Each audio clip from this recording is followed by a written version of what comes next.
Hi అందరికీ! ఈరోజు garam masala recipe చూద్దాం. ఫస్ట్ ఒక పాన్ హీట్ చేసుకొని, దానిలో ఒక 20-30 దాల్చిన చెక్క పీసెస్ వేసి, స్టవ్ సిమ్‌లో పెట్టి ఒక 2 మినిట్స్ వేయించుకోవాలి. ఒక అనాస పువ్వు, 20-30 లవంగాలు కూడా వేసి, స్లో ఫ్లేమ్‌లో వేయించుకోవాలి.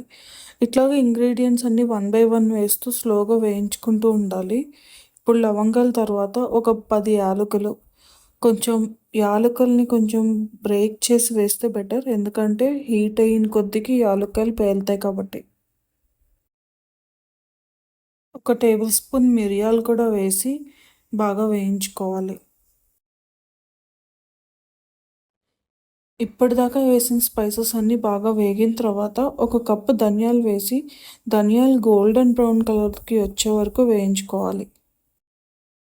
ధనియాలన్నీ బాగా వేగిన తర్వాత ఫైనల్‌గా ఒక స్పూన్ షాజీరా, 2 స్పూన్స్ జీరా, ఒక హాఫ్ స్పూన్ సోంపు గింజలు వేసి వేయించుకోవాలి.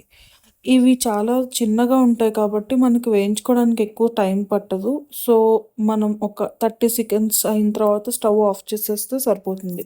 పాన్‌కున్న హీట్‌తో అవి వేగిపోతాయి. స్టవ్ ఆఫ్ చేసిన తర్వాత కంప్లీట్‌గా చల్లారనివ్వాలి.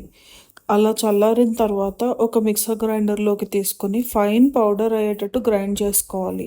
ఆ గ్రైండ్ చేసుకున్న పౌడర్‌ని ఒక ఎయిర్ టైట్ కంటైనర్‌లో పెట్టుకుంటే గనుక మీకు ఆ వాసన పోకుండా చాలా రోజులుంటుంది. Thank you for watching. Please subscribe to my channel.